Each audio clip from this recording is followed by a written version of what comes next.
Joël Bray. Bonjour. Joël Bray, vous êtes professeur de sciences de gestion, professeur de marketing à l'IAE de Caen, Université Normandie.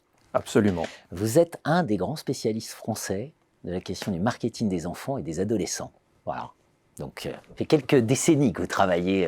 Oui, c'est un sujet que j'ai initié au tout début de mes travaux de recherche et que j'ai poursuivi depuis lors. Donc, c'est un sujet qui a beaucoup évolué depuis. Voilà, et vous êtes ancien rédacteur en chef de Recherche et Application Marketing. Absolument. Une revue très importante dans la communauté de sciences de gestion. On va parler ensemble, donc marketing, finalement, votre sentiment, c'est de vous faire comprendre que ce n'est pas ce qu'on croit d'ordinaire. Alors c'est vrai que quand on écoute les médias, quand on écoute le public, il y a souvent un côté un peu condescendant vis-à-vis du marketing. On se focalise sur un certain nombre de techniques de communication, sur quelque chose qui apparaît comme étant un habillage, au mieux pour masquer certaines choses vis-à-vis du consommateur, au pire pour chercher à le tromper. Mais finalement, on oublie l'essentiel, c'est que les entreprises se sont appropriées le marketing, qui est une démarche finalement de bon sens, sous la pression de l'environnement et notamment sous la pression d'une montée en puissance du pouvoir des consommateurs. C'est vrai que pendant longtemps, l'entreprise était en situation de domination dans la relation. Elle était généralement sur un territoire donné avec un nombre de concurrents limité. Le consommateur avait lui-même des ressources qui étaient limitées, que ce soit en termes d'informations sur les produits existants, que ce soit en termes de pouvoir d'achat, ce qui le conduisait souvent à choisir le produit le moins cher parmi ceux qui étaient proposés, ce qui contribuait d'ailleurs aussi à limiter l'offre qui était disponible, puisque bon, tout le monde a en tête cette phrase d'Henry Ford, même si personne ne peut garantir son authenticité, chacun peut choisir sa voiture à partir du moment où c'est une Ford T et qu'elle est noire. Donc ça traduisait bien effectivement l'état d'esprit de l'époque. Au fil du temps, la concurrence s'est accrue. Les consommateurs ont gagné en ressources, avec le développement de la distribution, avec la montée en puissance des médias, ils ont gagné en connaissance sur la diversité de l'offre, et leur pouvoir d'achat a augmenté, et les a conduits à des heuristiques de décision allant plus loin que le simple prix, même sans que ce soit forcément des heuristiques complexes, mais du genre ça peut valoir la peine de payer ce produit-là plus cher, dès lors que je bénéficie de tel avantage. Et donc à partir de ce moment-là, les entreprises ne pouvaient plus se contenter de produire et d'essayer d'écouler leur production.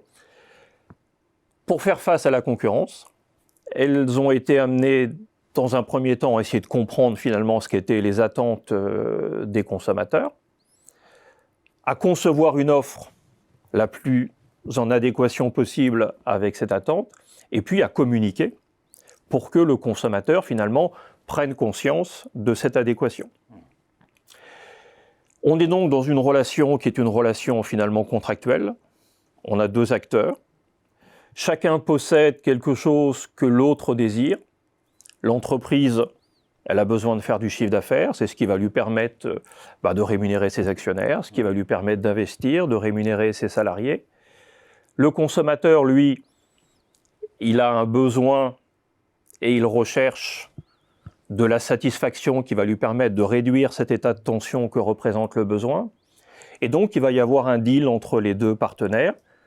Je donne mon argent et j'attends, en échange de cette contrepartie monétaire, un niveau de satisfaction le plus élevé possible.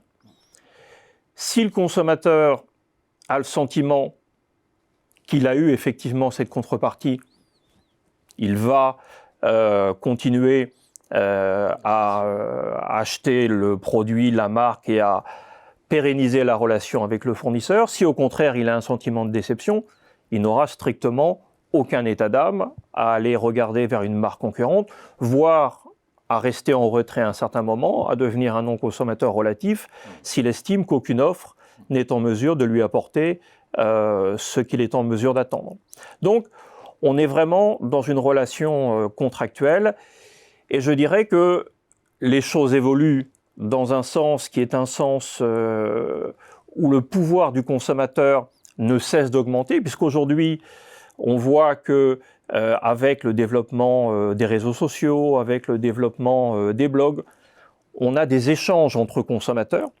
On n'a plus simplement cette relation unilatérale entre la marque et son client, ce qui fait que l'entreprise, en plus de gérer la relation individuelle avec chaque consommateur, doit gérer les interfaces, les interactions entre les consommateurs. Donc, je dirais que le marketing, c'est vraiment l'arme de l'entreprise ou de l'organisation de manière plus générale, puisque finalement, on retrouve la même logique dans d'autres domaines.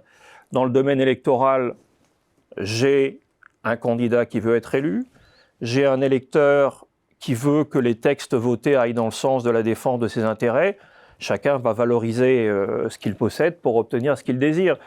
Si je prends une ONG, elle a une finalité. Pour arriver au terme de cette finalité, elle a besoin de ressources. Le donateur, il attend quelque chose.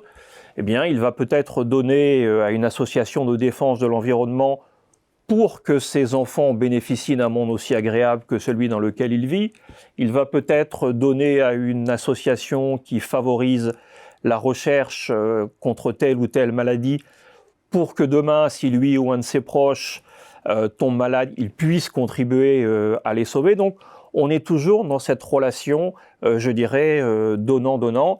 Et fondamentalement, le marketing, c'est cette relation d'échange où chacun, finalement, trouve avantage à contracter avec l'autre partie. Bien sûr, d'où cette idée d'empowerment. D'où cette idée importante d'empowerment. Très bien. Vous êtes professeur à l'IE Caen, vous êtes professeur également à l'ESCA School of Management. Absolument. IE Caen, Miss France. Donc félicitations puisque Miss France vient de votre IAE. Voilà, l'ESCA, positionnement très fort sur le développement durable. Absolument, oui. C'est une des valeurs importantes de l'école, oui. Et donc aujourd'hui, cette question de l'empowerment face à, d'un côté, cette société du spectacle, on va dire ça comme ça, de l'autre côté, toutes ces préoccupations sur la transition écologique, sociale. Voilà. Est-ce que le marketing, sur des éléments comme ça, peut nous éclairer ? Je crois qu'on a été pendant longtemps dans une logique qu'on pourrait qualifier d'un peu hypocrite, aussi bien de la part des marques que de la part du consommateur.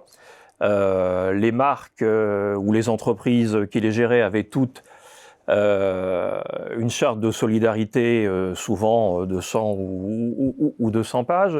Les consommateurs étaient tous favorables au développement durable, à la consommation responsable, au commerce équitable, mais quand ils étaient finalement en situation d'achat, une bonne partie d'entre eux disaient « cette fois-ci, je vais prendre la marque habituelle, mais la fois suivante, c'est sûr, je prendrai la marque perçue comme étant la plus durable ».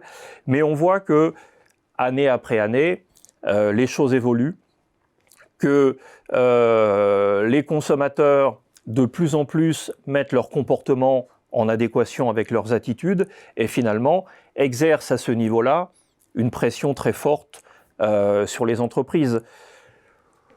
Dans 5 ans ou dans 10 ans, celles qui ne seront pas en mesure de répondre à l'exigence de vertu sur le plan environnemental, sur le plan humain des consommateurs, eh bien, seront délaissées par ceci. Donc, je dirais que ce soit pour des raisons humanistes ou pour des raisons beaucoup plus pragmatiques liées au business, les marques n'ont pas d'autre choix dans les années qui viennent de s'emparer, je dirais, de ce discours durable et de proposer une offre qui ne soit pas simplement, je dirais, une offre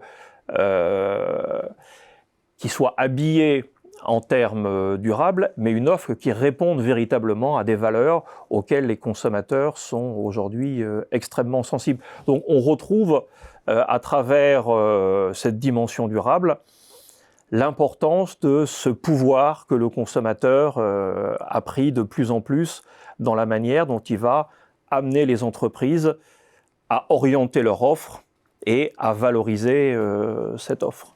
Extension du domaine du marketing. Absolument. Merci Joël Bré.